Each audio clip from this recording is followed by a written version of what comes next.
आज हम सीखेंगे पंखे के अंदर की वायरिंग और कैपेसिटर कैसे जोड़ते हैं। सबसे पहले मेन सप्लाई को बंद कर दें। सेफ्टी सबसे जरूरी है।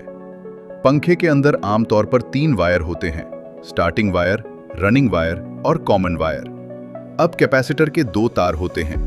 कैपेसिटर का एक तार स्टार्टिंग वायर से जोड़ते हैं और कैपेसिटर का दूसरा तार फेज के साथ कनेक्ट करते हैं।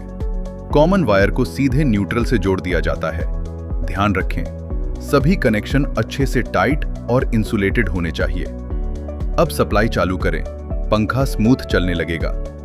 ऐसी ही आसान इलेक्ट्रिकल जानकारी के लिए चैनल को सब्सक्राइब करें, वीडियो को लाइक करें और अपने दोस्तों के साथ शेयर जरूर करें।